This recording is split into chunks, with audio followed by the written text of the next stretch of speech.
Amis internautes, bonjour. Dans cette vidéo, je vous parlerai d'un étrange avion de la Première Guerre mondiale, le SPAD-A.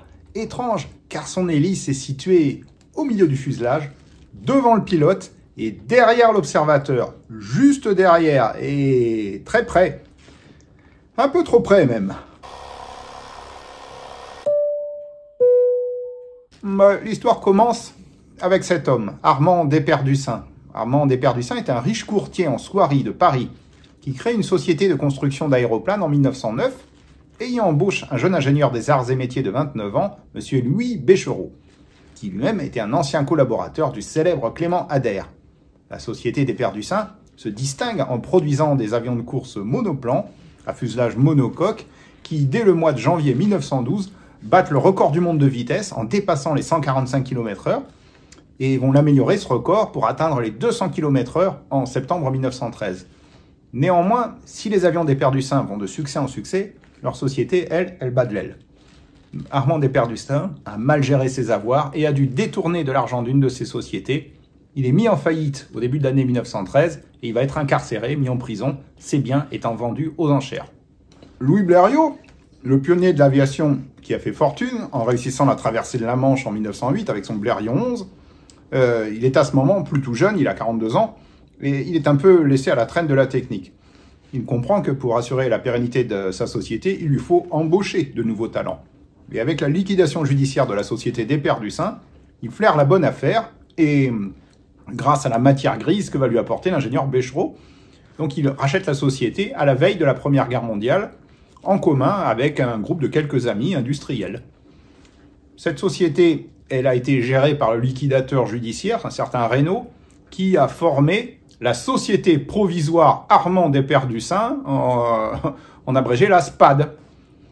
Donc, la SPAD, elle est rachetée, et au premier conseil d'administration, les Blériot et ses amis, ils se disent comment on va baptiser la nouvelle société. Alfred Leblanc, qui est un ami de Blériot, il dit on change rien, on garde le nom SPAD. Pourquoi? En espéranto, c'est une langue qui se voulait universelle, qui en ce moment était très à la mode, et très en vogue dans le milieu aéronautique. Il dit SPAD, ça veut dire vitesse en espéranto, c'est dérivé du mot anglais speed. Va pour SPAD, ça claque, hein. Officiellement, il lui trouve un nouvel acronyme, SPAD voudra dire désormais Société pour l'aviation et ses dérivés. Alors, sitôt racheté, Louis Béchereau, qui est resté dans le bureau d'études, il se met au travail en 1914. La guerre, elle vient de débuter, et en moins d'un an, il va proposer un avion nouveau, un avion rapide, c'est la marque de fabrique de la société, mais avec un observateur qui a une vision qui se veut parfaite. Et pour cause, il est situé en pointe du fuselage, mais devant l'hélice tractrice de l'appareil qui est, elle, située au milieu du fuselage. Cet avion est baptisé SPAD-A. La machine fait son premier vol le 21 mai 1915. Alors, il a quand même plusieurs points communs avec les avions Desperdussin de course, à commencer déjà par son aérodynamisme. Il n'a pas été conçu comme un avion de chasse, parce qu'en 1914, la chasse, c'était pas une notion qui préoccupait les militaires. Les avions devaient servir à l'observation, et c'est bien ainsi qu'a été conçu le SPAD-A. Et sa notice précise d'ailleurs, la nacelle avant est munie d'auvents pour le refroidissement du moteur, les parties latérales sont garnies d'un canage de chaise, dans le bas de la nacelle est serti un panneau de verre en triplex. Le porte-carte peut être pris par le passager sur ses genoux, car il est amarré par une courroie. La nacelle est rembourrée tout autour, principalement derrière la tête. Un grillage prévient les mouvements dangereux à proximité de l'hélice. Ouais, à d'autres. Béchereau avait eu plusieurs problèmes à résoudre. Voler vite, monter vite, emporter une charge conséquente, et le tout avec 80 chevaux seulement. Il existait des moteurs plus puissants, mais en 1914, le moteur rotatif Lerone de 80 chevaux était de loin le meilleur compromis en fiabilité, en consommation et en masse. Il fallait donc un avion petit, avec une grande surface portante, auquel cas, pour obtenir la rigidité suffisante, il n'y avait pas d'autre solution que la voilure biplane, alors que les Desperdussin de course étaient des monoplans. Pour diminuer l'importante traînée des mâts et des haubans, il convenait de réduire leur nombre et d'écarter pour cela la formule à moteur arrière. Il fallait donc conserver le moteur à l'avant d'un fuselage caréné et donc placer l'observateur tireur devant l'hélice. Pour la même raison, la voilure biplane constituant une poutre de rigidité suffisante, Béchereau ne put adopter un profil d'aile Blériot, c'est-à-dire creux et particulièrement fin, offrant peu de surface frontale et un coefficient de traînée minimal très faible, compensant dans une certaine mesure un faible allongement. Sa grande innovation qu'il a fait breveter fut la suppression des vibrations des haubans. Au croisement des haubans, il plaça des demi-montants intermédiaires très fins, formés chacun avec 2 éléments de pin d'Oregon renforcés à l'intérieur par un ruban d'acier. Autre nouveauté, chacun des 2 ailerons était commandé par 2 bielles ou tringles bien rigides et non par des câbles.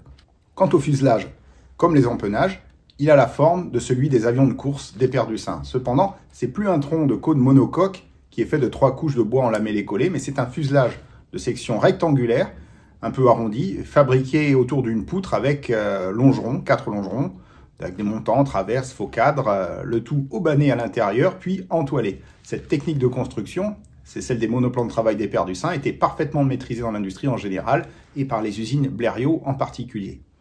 Donc après le prototype, il y a 40 exemplaires qui sont commandés par l'armée française dès le mois de septembre 1915. Les 10 premiers appareils, les SPAD A1, étaient motorisés par un moteur Leurone de 80 chevaux.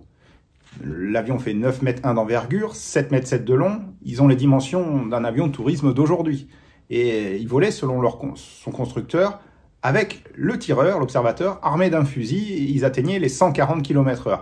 Avec cette puissance très juste pour un biplace, c'était peut-être un peu exagéré, un optimisme un peu publicitaire. En fait, il est possible que ce soit la version A2, qui est construite à partir du 11e exemplaire, qui elle est équipée d'un moteur Leurone plus puissant de 110 chevaux. Seule la version A2 pouvait peut-être atteindre cette vitesse. Donc quand les SPAD A arrivent en escadrille, on est au début de l'année 1916. Et à ce moment-là, la chasse devient une préoccupation. Donc on arme les SPAD A d'une mitrailleuse qui est maniée par l'observateur. Les équipages, quand ils voient arriver ce truc-là, ont un a priori plutôt favorable, avec la réputation des avions d'Éperdusin. Mais ils vont vite déchanter, parce que l'avion a tout son poids vers l'avant, et il tend à cabrer, il faut le faire voler avec la queue très haute. À l'atterrissage, il tend à capoter, et donc à écraser le pauvre observateur dans sa fragile nacelle. Qui plus est, on est au début de l'année 1916. Il y a un autre appareil qui équipe la chasse française, c'est le Nieuport 11, qui est livré aux escadrilles et qui rend le SPAD A obsolète. Donc les SPAD A ont connu seulement une très courte carrière dans l'aviation française. Il était prévu initialement d'en faire 3 escadrilles, mais ce projet n'a jamais eu lieu. Ils ont été saupoudrés entre les diverses escadrilles et n'ont jamais constitué une dotation complète d'une unité. Donc à l'escadrille N3, l'escadrille Nieuport 3, celle des Cigognes, les premiers exemplaires arrivent au début du mois de mars 1916.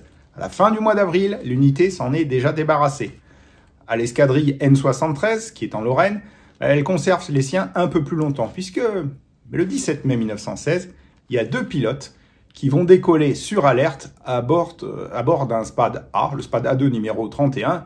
Ce sont 2 pilotes, tous les deux. S'ils décollent sur le SPAD A2, c'est qu'il n'y a plus d'autres avions disponibles. On a signalé des avions allemands, tout le monde a décollé, eux ils sont les derniers, il reste que ce truc-là, tant pis, on y monte. Les Nieuport qui ont décollé avant eux, plus rapides, ils les distancent, ils se retrouvent tout seuls sur le champ de bataille, avec leur SPAD A, aux commandes le caporal Robert Sabatier, à la mitrailleuse le caporal Claude Funk Brentano, qui était le fils de l'historien et célèbre bibliothécaire de l'époque. Et ils rencontrent un groupe de 3 biplaces allemands. Ils ont le cran de s'y attaquer et dans un combat tournoyant, ils finissent par abattre un des avions allemands. Ce sera la seule victoire officielle remportée par un SPAD A, du moins en France. À peu près à la même date, l'escadrille N67, qui est stationnée à Froideau sur le front de Verdun, reçoit un SPAD A2 que Jean Navarre, le grand as, surnommé la Sentinelle de Verdun, lui veut essayer en embarquant un jeune observateur, le sous-lieutenant Jacques Leps, qui va devenir un as de l'aviation de chasse à 12 victoires aériennes. À ce moment-là, Leps n'est pas encore pilote, il est simple mitrailleur. Et ce projet de voler avec Navarre n'a pas lieu, puisque Navarre est blessé. Et Leps, finalement, vole sur le SPAD avec un autre pilote. Écoutez-le. Navarre part à l'arrière, puisqu'il était blessé, n'est-ce pas, d'une balle dans le bras. Un bon pilote de l'escadrille N67 me dit: Navarre est parti, n'est-ce pas, de l'escadrille N67. Je vais prendre le prototype SPAD A2 à sa place. Veux-tu être mon mitrailleur? Je dis naturellement. Et le 19 juin 1916, je pars donc pour la première fois sur ce SPAD A2 prototype pour le front, pour les lignes. Pour les lignes. Nous rencontrons un Allemand, nous avons un combat, au cours duquel, naturellement, de maintes acrobaties, et de la part de l'Allemand et de la part du Français. C'était la première fois que le pilote, qui s'appelait le sergent Moulias, prenait cet appareil, et c'était la première fois, moi, que je montais comme mitrailleur dans ce SPAD biplace, SPAD A2.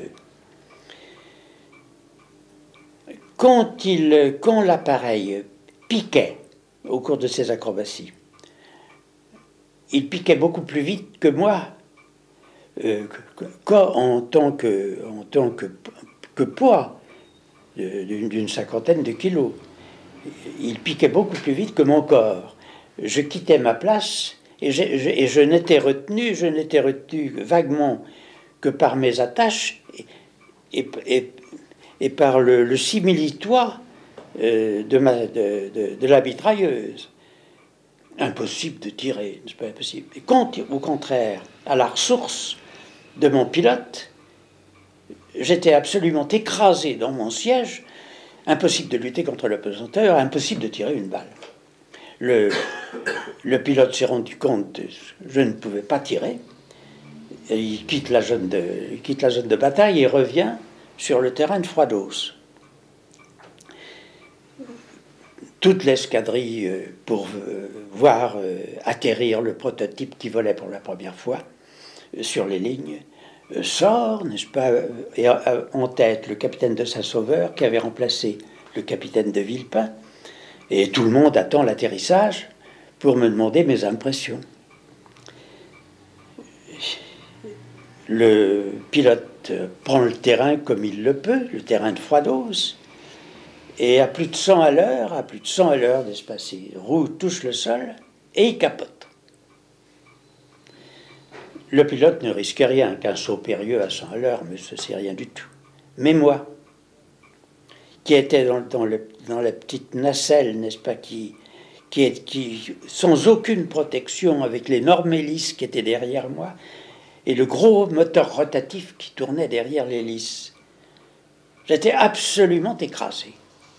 Écrasé. Et alors là, je perds pendant quelques instants, je ne sais pas ce qui s'est sauvé, c'est ce qui s'est passé. L'escadrille se précipite tout entière, n'est-ce pas? Je ne peux pas vous dire. Il y a 20, 30, 50 bras qui m'ont tiré de sous les débris. On me remet debout. Et mes premières paroles ont été celles-ci, n'est-ce pas? Je ne veux plus être piloté. Je veux piloter moi-même. L'émotion a été telle que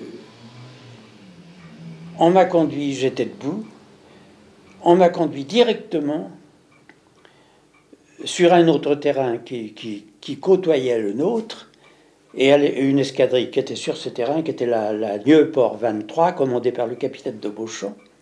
Je n'ai jamais revu le SPAD écrasé, je n'ai jamais revu ni le capitaine de Saint-Sauveur qui commandait, ni personne de l'escadrille, et je me suis trouvé muté par la force des choses à la Nieuport 23, commandée par le capitaine. Donc l'EPS obtient vite sa mutation dans une école de pilotage, et quant au SPAD A2, il estime que ceux-ci furent interdits de vol. Ce n'est pas tout à fait vrai, ils sont simplement retirés du front et envoyés à l'entraînement.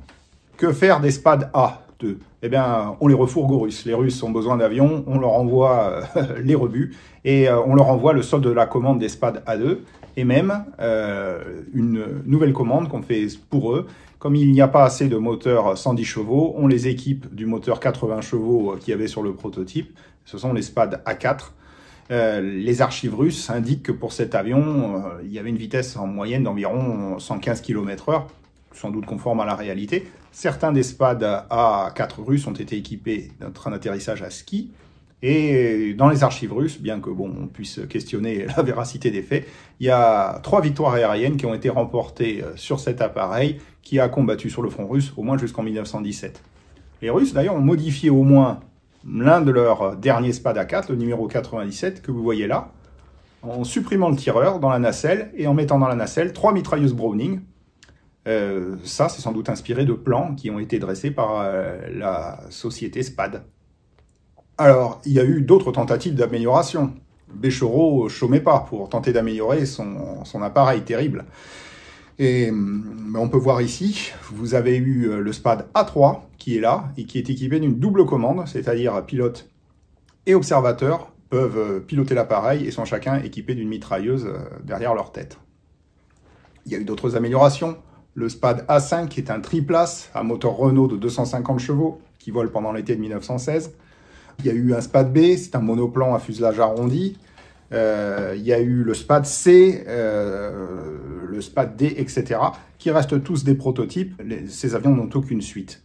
Alors, que retenir du SPAD A? C'est un terrible ratage et c'est un peu décevant pour M. Bechereau. Ceci dit, M. Bechereau, après cet échec, va réaliser un appareil qui révolutionnera la chasse française et qui va lui donner l'outil de la victoire, le SPAD 7, dont nous reparlerons peut-être dans une autre vidéo. En attendant, n'oubliez pas de nous liker, de nous laisser vos commentaires, voire de vous abonner.